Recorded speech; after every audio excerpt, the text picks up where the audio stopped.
Welcome to this explainer. Okay, let's be real for a second. Have you ever flipped open a math paper, looked at a question, and felt like you're staring at a totally chaotic jumble of random letters and numbers, like someone just spilled alphabet soup all over the page? Trust me, you are absolutely not alone. But today, right now, we're going to change that. We're going to demystify algebraic manipulation and turn that chaos into a highly logical step-by-step toolkit. I want you to start thinking of algebra not as this rigid, punishing set of confusing rules, but as a language. It has a specific grammar, and once you actually know the grammar, you can rewrite absolutely any sentence they throw at you. So let's dive right into this and start building your ultimate algebraic toolkit. Here's our roadmap for today. We'll start with the rules of simplification, move on to expanding single brackets, then expanding pairs and FOIL. After that, we'll flip it with factorizing basics, look at the difference of two squares, and finally, conquering quadratic expressions. Section 1. The rules of simplification. Getting the basics right. Right, here is one of the single most common traps students fall into, especially when that exam timer is ticking down and the adrenaline is pumping. It is so incredibly easy to confuse addition and multiplication when you're under pressure. But you have to remember the core distinction here. Adding an A and an A gives you 2A. Think of it like physical objects. You have one apple, you add another apple, now you have two apples. You're just counting. But multiplying them, that creates a squared term, A squared. It literally changes the geometric nature of the term from a line into a square. Keeping this fundamental difference crystal clear in your mind is your very first line of defense in algebraic manipulation. Building on that foundation, we hit the golden rule of simplification. You can only ever add or subtract what we call like terms. Think of like terms as identical species of animals. You can group cats with cats, but you can't group cats with dogs and call them dats. Like terms must use the exact same letter or the exact same combination of letters and powers. For example, a term like AB squared and A squared B might look like cousins at first glance, but mathematically, they are totally different beasts. You cannot collect them together. A fantastic habit to get into, one that saves so many dropped marks, is to reorder your expression first. Group your plain numbers together and your matching letter combinations together before you even touch a plus or minus sign. Let's look at a really practical method for simplifying a long string of terms, something like 5b minus 4b minus 8b plus 2b. Look, instead of doing the math from left to right and risking a super frustrating arithmetic error, try following these sequential steps. First, collect all your positive terms together into one team and all your negative terms together into another. In our example, grab the 5b and 2b to make a positive 7b team. Then group the negative 4b and negative 8b to make a negative 12b team. Now simply find the difference between 7b and 12b, which is 5b. Finally, keep the sign of the larger total, in this case the negative team one, so your final clean answer is negative 5b. It's simple, it's methodical, and it's practically error-proof. Before we continue, subscribe to our YouTube channel Ace the Exams at Ace the Exams IGCSE to excel in your Cambridge examinations. Click that subscribe button and hit the bell icon right now. Section 2. Expanding single brackets. Building the expression. Okay, so this right here is the absolute core rule of expansion. When you see a number or a letter squished right up against a bracket, it always implies multiplication. I like to think of that multiplier on the outside as a really diligent delivery driver who has to visit every single house inside the bracket community.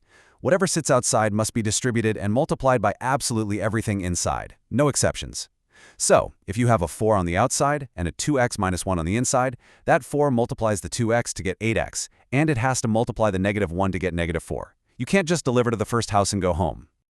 And speaking of negative numbers, alert, alert! This is a massive trap. Examiners know that the #1 stumbling block for students expanding brackets is messing up the negative signs. It happens all the time. Always double-check your sign rules when you are multiplying out. A negative times a positive is a negative, sure, but remember that a negative times a negative, like a negative 3 multiplied by a negative x, flips right back to a positive 3x. Please don't let a tiny little minus sign derail your perfectly good algebra. Be hyper-aware of them. Section 3. Expanding pairs and FOIL. Handling double brackets. Let's step it up a gear. What happens when we have two brackets sitting right next to each other?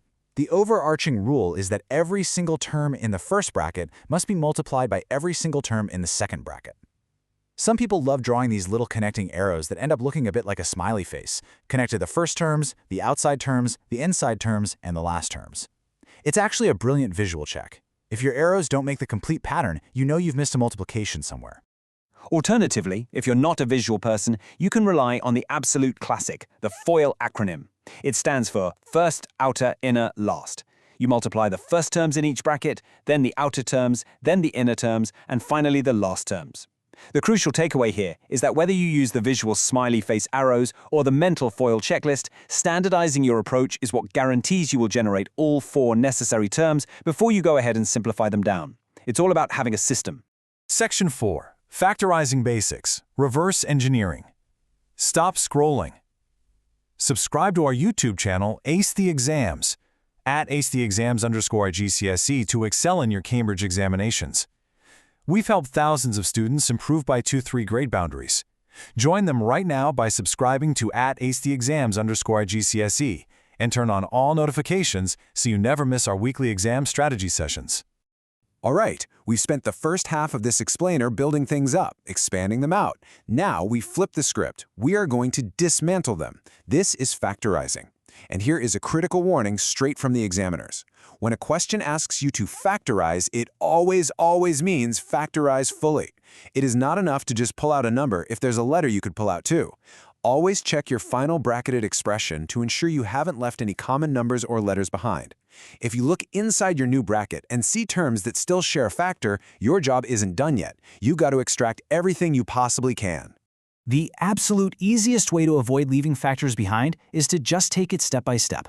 Let's say you want to factorize 8x squared minus 12x. Step 1. Isolate the numbers. Just look at them. The highest common factor of 8 and 12 is 4. Okay, hold on to that. Now look at the letters. The common factor of x squared and x is just x. Step 2. Combine them. Your ultimate common factor, the one going outside the bracket, is 4x. Step 3. Divide your original terms by that 4x to see what's left inside. 8x squared divided by 4x leaves 2x. Negative 12x divided by 4x leaves negative 3. So your final answer smoothly becomes 4x on the outside and in the bracket 2x minus 3. By breaking it down, even the most intimidating expressions become totally manageable. Section 5. The difference of two squares. A special case.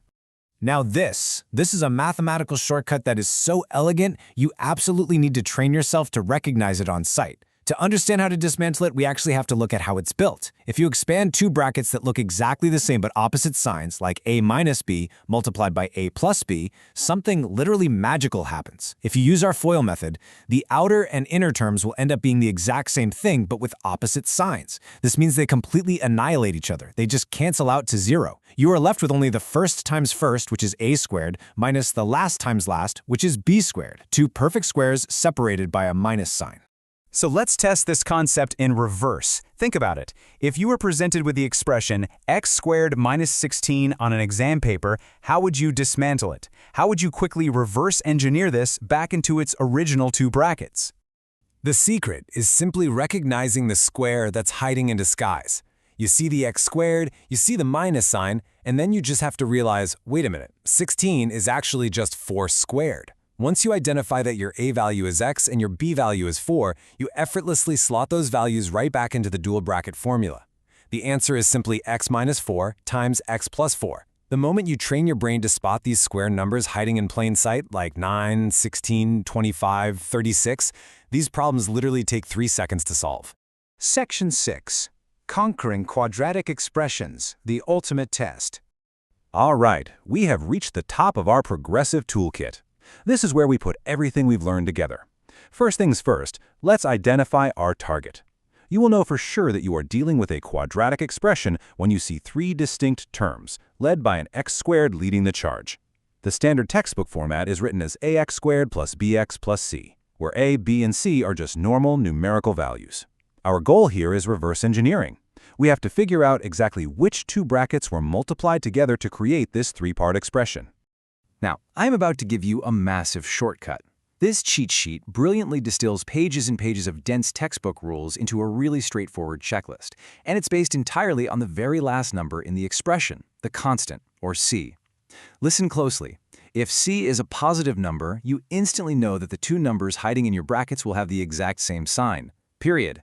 But if c is negative, you instantly know the numbers in your brackets will have different signs. One is positive, one is negative. Knowing this rule right off the bat slashes your mental workload in half before you even start calculating the numbers. Okay, let's see how this table actually works in practice under pressure. How do we factorize the quadratic expression x squared minus 3x minus 10? We need to find two numbers that multiply together to give us our c term, which is negative 10, and add together to give us our b term, which is negative 3. Let's walk through the logic exactly as our toolkit intended. Step 1. Look at our c. It's negative 10. According to our golden rule, a negative c means the signs in our brackets must be opposite, 1 plus, 1 minus. Step 2. Look at our b term. Because it is a negative 3, it tells us that the larger of our two factors has to carry the negative sign to drag the final total down below 0. Step 3. What factors of 10 have a difference of exactly 3? Well, that's easy, 5 and 2. Step 4. We apply the negative sign to the larger number, giving us a negative 5 and a positive 2. We confidently slot them into our brackets and we are completely done. X minus 5 times x plus 2.